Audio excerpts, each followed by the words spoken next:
सबसे अहम खबर, वज़ीर-ए-आज़म नरेंद्र मोदी ने 3 यूरोपीय मुल्कों के दौरे पर रवाना हो गए हैं। उनके दौरे का पहला पड़ाव जर्मनी है। जर्मनी में पीएम मुख्तलिफ प्रोग्रामों में शिरकत करने वाले हैं। इस दौरे के दौरान वज़ीर-ए-आज़म मोदी जर्मनी के चांसलर ओलाफ शिल्स के साथ मुलाकात करेंगे, जिसमें बाहमी उमूर के मसाइल पर बातचीत होगी। वज़ीर-ए-आज़म मोदी बैन हुकूमती मुशावरत इजलास की मुश्तरका सदारत करेंगे। जर्मनी के बाद पीएम डेनमार्क के लिए रवाना होंगे, जहां वो दूसरे हिंद डेनमार्क सरबराही इजलास में शिरकत करेंगे। इसके साथ साथ डेनमार्क के वज़ीर-ए-आज़म मेट फ्रेडरिक्सन से 2 तरफा मुलाकात भी होगी। वतन वापसी से कबल वज़ीर-ए-आज़म मोदी फ्रांस जाएंगे। फ्रांस में अपने मुख्तसर क़याम के दौरान पीएम मोदी फ्रांसीसी सदर इमैनुअल मैक्रों से मुलाकात करेंगे। सीधे रुख करेंगे दिल्ली में मौजूद हमारे साथी शैलेंद्र वांगू का। शैलेंद्र, पीएम मोदी का ये दौरा काफी अहम रहने वाला है, आपसे तफसीलात चाहेंगे। बिल्कुल हिना, ये दौरा काफी अहम है और अब से कुछ देर बाद प्रधानमंत्री मोदी जर्मनी पहुंच जाएंगे, जो उनके विजिट का पहला पड़ाव है। आज उनकी मुलाकात जर्मनी के चांसलर से होने वाली है, जहां पर ICJ यानी इंटर गवर्नमेंटल कंसल्टेशन जो है उसमें पीएम मोदी आज शिरकत करेंगे। और वहीं इंडिया और जर्मनी के जो बिजनेसमैन हैं उनसे वो बातचीत करेंगे, राउंड टेबल मीटिंग करेंगे दोनों लीडर्स। तो वहीं साथ ही साथ आज शाम प्रधानमंत्री जो है वो जो इंडियन कम्युनिटी है, जो भारतीय वहां रहते हैं, उनसे भी मुलाकात करेंगे। आपको याद दिला दें कि जब भी प्रधानमंत्री मोदी से पहले विदेश दौरे पर जाते थे तो वहां पर प्रवासी भारतीयों से मुलाकात जरूर करते थे, लेकिन पिछले 2 सालों से कोविड के चलते इस तरह के इवेंट्स नहीं कराए जा सके, कोविड प्रोटोकॉल के चलते। लेकिन एक ये दौरा इसलिए भी अहम माना जा रहा है क्योंकि जिस वक्त यूक्रेन और रूस के बीच में जंग जारी है, इसी बीच कई हमने दौरे देखे हाल फिलहाल में, जिसमें यूके के प्रधानमंत्री भी बोरिस जॉनसन भी भारत आए थे और कहीं ना कहीं यूक्रेन को लेकर चर्चा हुई थी, रूस को लेकर चर्चा हुई थी। माना जा रहा है कि आज की बैठकों में भी जो आने वाले 3 दिनों तक चलेंगी उसमें भी यूक्रेन रूस को लेकर चर्चा होगी। लेकिन भारत अपना रुख साफ कर चुका है। भारत चाहता है कि इमीडिएट जो सीजफायर हो और वही बातचीत के जरिए मसलों को हल किया जाए और दोनों बातचीत की मेज पर लौटे, रूस और यूक्रेन। तो भारत अपने स्टैंड पर कायम है। लेकिन ये दौरा इसलिए भी अहम है क्योंकि लगातार यूरोपियन कंट्रीज ये कहती आ रही हैं कि इंडिया को ऑयल इंपोर्ट पे कमी करनी चाहिए रशिया से, लेकिन भारत अपना स्टैंड क्लियर कर चुका है कि भारत बहुत कम इंपोर्ट करता है रशिया से ऑयल। अगर उसका कंपैरिजन हम यूरोप के बाकी देशों से करें, खासतौर से जर्मनी से अगर हम कंपैरिजन करें, तो भारत जो इंपोर्ट करता है रशिया से ऑयल, वो बहुत कम तादाद में है। जी शैलेंद्र, बहुत बहुत शुक्रिया आपका अदा करना चाहेंगे तमाम तर जानकारी के लिए। तो नाज़रीन, ये थे हमारे साथी शैलेंद्र वांगू, जो कि पीएम नरेंद्र मोदी का जो ये दौरा है जो काफ़ी अहम रहने वाला है, जर्मनी से आज इसकी शुरुआत हो गई है, उसके ताल्लुक से तमाम तर तफसीलात दे रहे थे।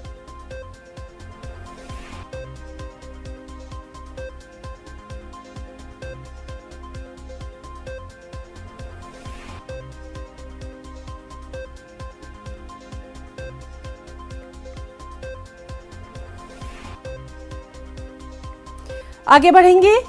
ईद के बाद अगर मस्जिदों के लाउड स्पीकर उतारे नहीं गए तो रियासत भर में हनुमान चालीसा पढ़ा जाएगा, और इस तरह की धमकी MNS सरबराह राज ठाकरे ने औरंगाबाद के जलसे-ए-आम में दे डाली।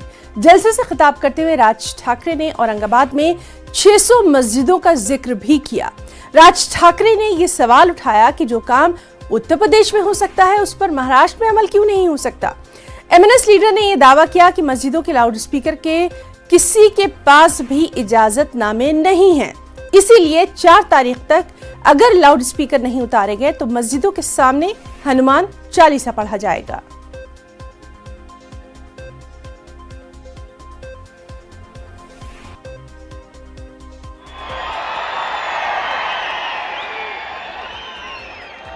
त्यांच्या सणामध्ये मला कुठच्याही प्रकारचं विष घालवायचं नाही, 4 तारखेपासून ऐकणार नाही।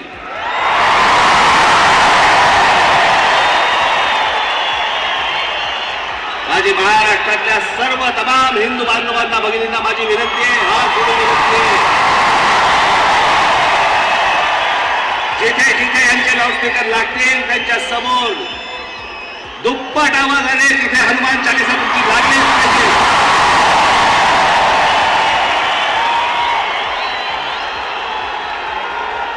विनंती करून जर समजत नसेल तर आमच्या समोर दुसरा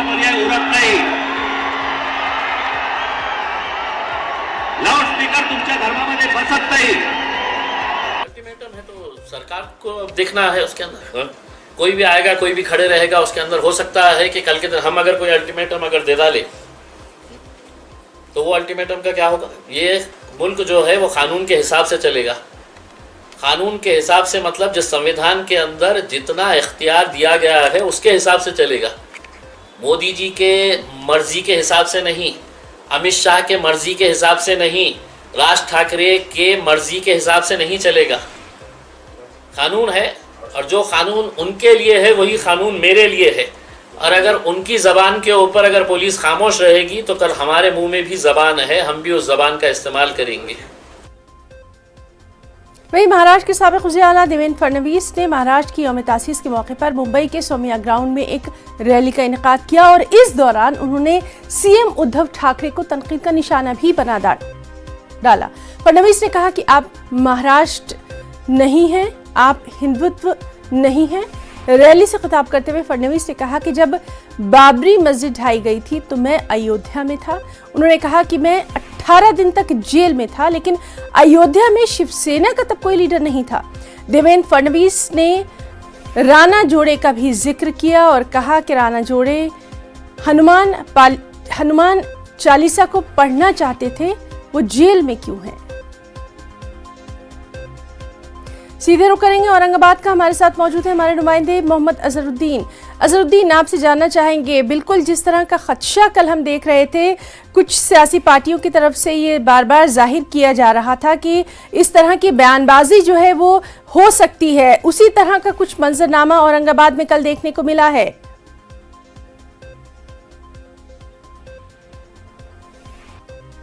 अजहर, आपको हमारी आवाज आ रही है?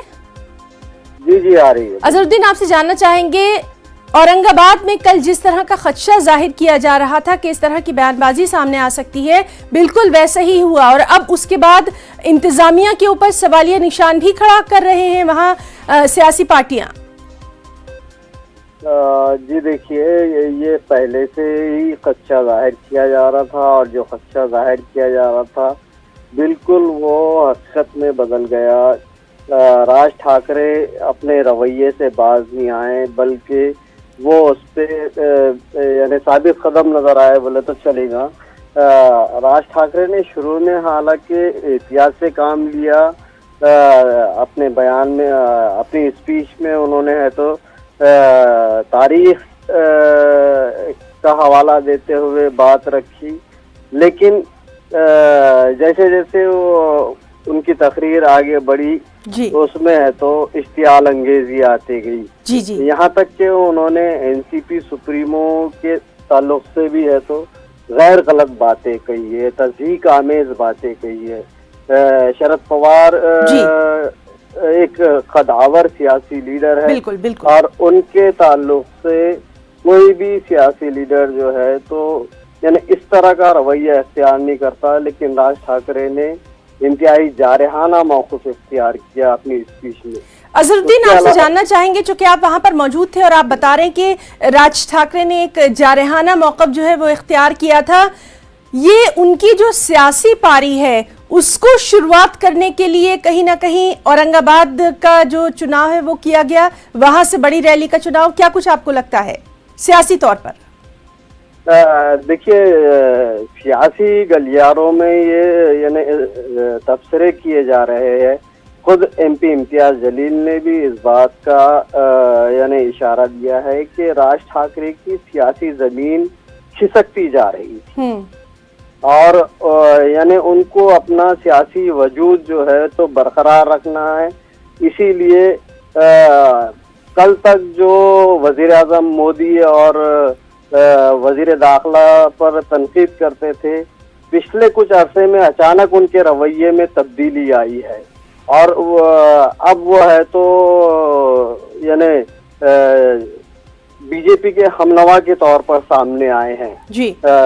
एमपी इम्तियाज जलील ने तो साफ इल्जाम लगाया है कि ये बीजेपी के इशारे पे काम कर रहे हैं। तो बहरहाल अब इस रैली के बाद क्या कुछ सियासी माहौल गर्माता है महाराष्ट्र में, उस पर भी लगातार नजर बनी रहेगी। अजहरुद्दीन, बहुत बहुत शुक्रिया आपका तमाम तर तफसीलात के लिए। और अब बात करेंगे मुल्क में मुख्तलिफ रियासतों में पड़ रही शदीद गर्मी की। लोगों का जीना मुहाल हो गया है। महकमा मौसमियात के मुताबिक मुल्क के कुछ हिस्सों में अप्रैल के मुकाबले में मई में थोड़ी राहत जरूर मिल सकती है। महकमा मौसमियात के मुताबिक दिल्ली एनसीआर में आज ज्यादा से ज्यादा दर्जा हरारत 39 डिग्री जबकि कम से कम 27 डिग्री सेल्सियस तक रह सकता है। महकमा मौसमियात के मुताबिक 2-4 दिनों में हल्की बारिश हो सकती है। उधर गुजरात और उड़ीसा में गर्मी और लू का असर मामूलात जिंदगी पर साफ दिखाई दे रहा है। गुजरात की अगर बात करें तो आज ज़्यादा से ज़्यादा टेम्परेचर 43 डिग्री सेल्सियस रहने का इम्कान है। उधर उड़ीसा में शदीद गर्मी के सबब स्कूलों के औकात में तब्दीली की गई है। स्कूल सुबह 6 बजे से 9 बजे तक खुले रहेंगे।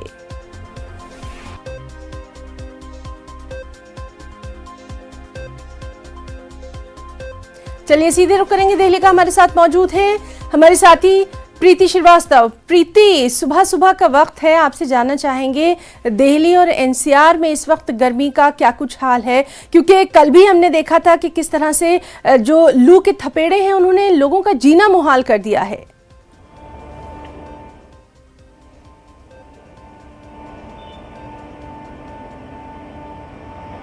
प्रीति, आप मुझे सुन पा रही हैं?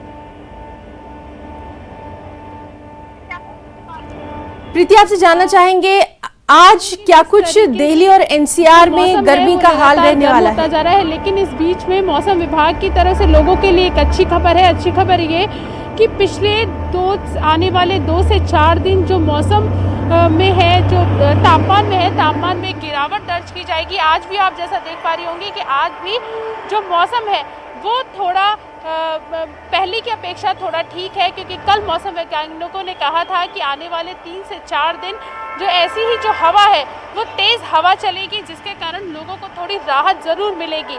साथ ही आने वाले अगले 1 हफ्ते के अंदर अंदर बारिश होने की भी संभावना है, और अगर बारिश होती है तो मौसम में जो है गिरावट दर्ज की जाएगी। साथ ही एक अच्छी खबर ये भी है कि जो पहले येलो सिग्नल किया गया था, कि येलो अलर्ट जारी किया गया था, वो येलो अलर्ट जो है, ऑरेंज अलर्ट, वो अब बंद कर दी, मतलब नहीं है। यानी कि अब जो है वो लोगों को राहत मिल रही है गर्मी से। आने वाले 3-4 दिन मौसम वैज्ञानिकों ने ये भी कहा कि 3 से 4 डिग्री जो तापमान है उसमें गिरावट आएगी। लेकिन इन सब के बीच जो सबसे ज़्यादा ध्यान रखने की बात यह है वो ये है कि इस बार जो गर्मी पड़ रही है वो अप्रैल में जो गर्मी पड़ी थी वैसी गर्मी मई में भी नहीं पड़ती। तो लोगों को अलर्ट रहने की ज़रूरत है। लोगों को डॉक्टर्स भी हिदायत दे रहे हैं कि अगर ज़्यादा ज़रूरी ना हो तो दिन में जब बहुत ज़्यादा धूप होती है तो लोग ना निकले। जी प्रीति, बिल्कुल, और यही हम आपसे भी कहना चाहेंगे, अपने तमाम फील्ड के साथियों से कहना चाहेंगे कि आप भी अपना वहाँ पर बहुत ख्याल रखिए। बहुत बहुत शुक्रिया आपका तमाम तर जानकारी के लिए प्रीति। वहीं बेंगलोर का रुख करेंगे। बेंगलुरु में बीती शब बारिश के सबब आवाम को गर्मी से राहत मिल गई। तेज बारिश के सबब नशीबी इलाकों में ये राहत लोगों के लिए जहमत भी बन गई, क्योंकि नशीबी इलाकों में रहने वाले लोगों के घरों में पानी दाखिल हो गया।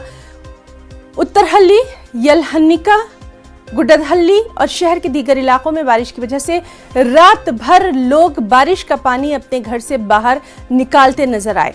कई मुकामात पर स्मार्ट सिटी के तरक्याती काम जारी हैं, जिसकी वजह से लोगों को काफ़ी परेशानियों का सामना है। शहर के कई अंडरपास इलाके ज़ेर-ए-आब आ गए हैं। महकमा मौसमियात के मुताबिक बेंगलुरु में 79 मिलीमीटर तक बारिश रिकॉर्ड की गई है। सीधे रुख करेंगे हमारे नुमाइंदे रऊफ हल्लूर का।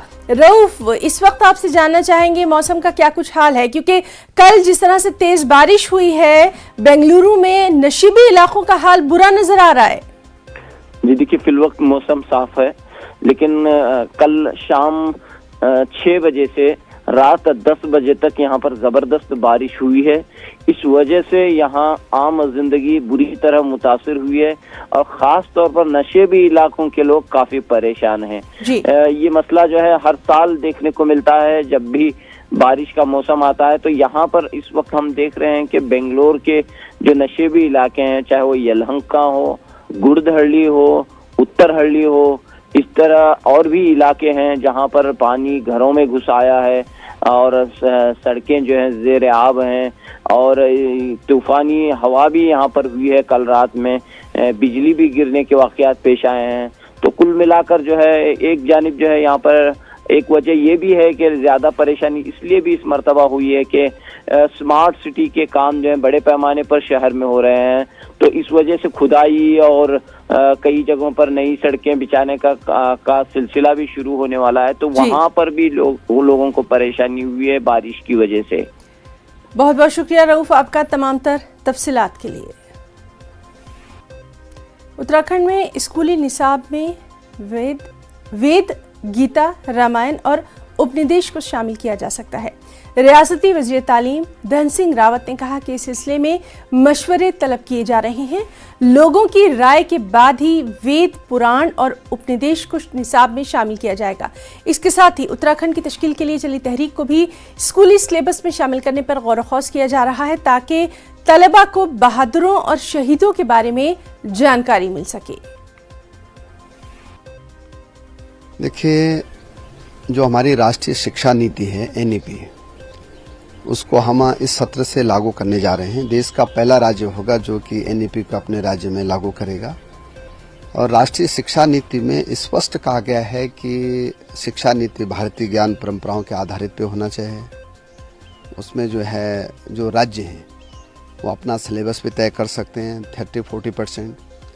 और हम लोगों ने कहा है कि हम अपने राज्य में वेद है, गीता है, रामायण है, उत्तराखंड का इतिहास है, इनका भी अपने पाठ्यक्रमों में समावेश करेंगे। और पहले पब्लिक से पूछेंगे कि ये जो है, और अपने जो शिक्षाविद हैं उन सब की राय लेने के बाद अपने पाठ्यक्रमों में इसको शामिल किया जाएगा। इधर रुक करेंगे। हमारे साथी भारती सकलानी का देहरादून से हमारे साथ ही मौजूद है। भारती, आपसे जानना चाहेंगे, जिस तरह से उत्तराखंड में स्कूलों में अब सिलेबस में तब्दीली की बात की जा रही है, आपसे तफसीलात डिटेल्स चाहेंगे।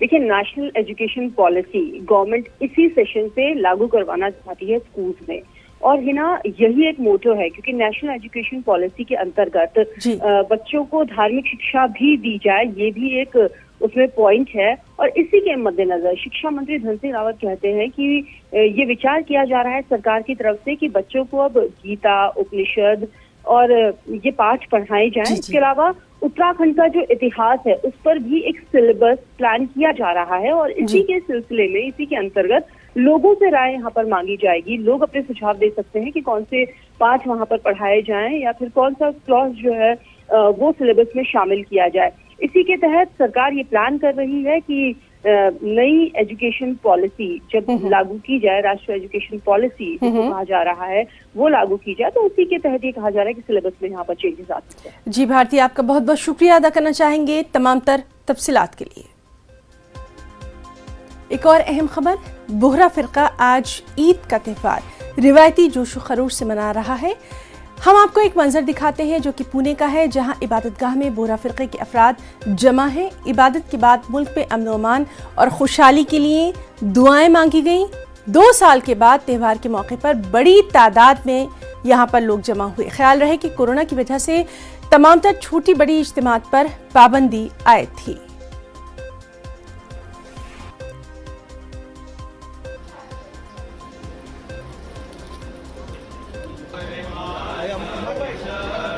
आज हमारे लिए बहुत बड़ा खुशी का दिन है। आज 30 दिन के रोज़े के बाद आज ईद उल फितर का दिन है, और 2 साल के बाद ये दिन हमें नसीब हुआ है कि सब साथ में मिलके, पूरी कम्युनिटी साथ में मिलके ईद उल फितर का दिन हम बनाए। तो ये बहुत बड़ी हमारे लिए खुशी का दिन है।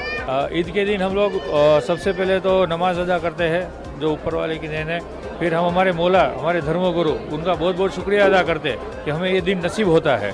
और उनके लिए फिर उनकी गिफ्ट्स वगैरह सब बच्चों को देते हैं, थोड़ा छोटा मोटा प्रोग्राम होता है, सब फैमिलीज मिलके एक साथ में फिर ईद मनाते हैं। बहुत खुशी हो रही है। आज हमारे ईद है, हम 30 रोजे बराबर पूरा किया हुआ मैं, सब ने किया है, बराबर नमाज सब अदा की हम लोगों ने, बराबर 30 रोजे पूरे हो गए। परवरदिगार हमारे मौला को ताक़यामत बाकी रखे। इसी बस सेलिब्रेट करते हैं, शीर खुरमा वगैरह बनाते हैं, घर में खाना वाना जो भी बनता है खाते हैं। अभी सुबह तो हम लोग अभी नमाज हो जाती है, फिर लोग अपने अपने रिश्तेदारों के घर पे जाते हैं, जो है शीर खुरमा बनता है हमारे वहाँ। अभी जैसे पब्लिक का हम लोग इधर ब्रेकफास्ट का भी रखते हैं, फिर लोग अपने अपने जिससे रिश्तेदार है मिलना है। आलमी अरब में भी आज ईद है। सऊदी अरब समेत दीगर खलीजी मुल्कों मुत्तहदा अरब इमारात, कतर, उर्दन, फ़िलिस्तीन, लेबनान, मिस्र, सूडान, अलजायर और लीबिया में आज ईद उल फितर मनाई जा रही है। इंडोनेशिया में भी आज ईद है। लोगों ने नमाज ईद बड़ी तादाद में अदा की और पूरी दुनिया में अमन व अमान के लिए खास दुआएं मांगी गई। वहीं बरतानिया, फ्रांस, अमेरिका और कनाडा में भी आज ईद मनाई जाएगी।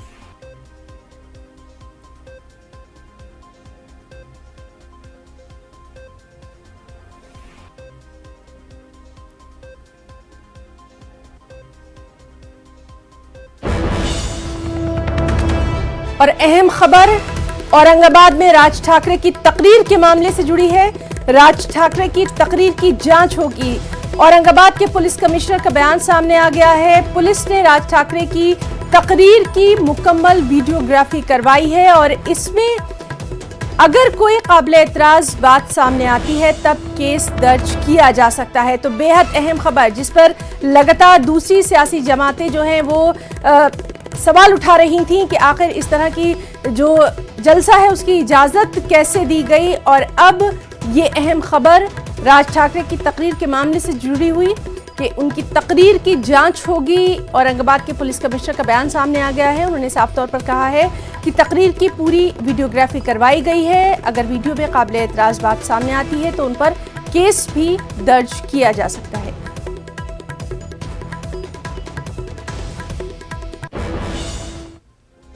तो आज की ताज़ा खबर में फिलहाल इतना ही। इजाज़त दीजिए। आदाब।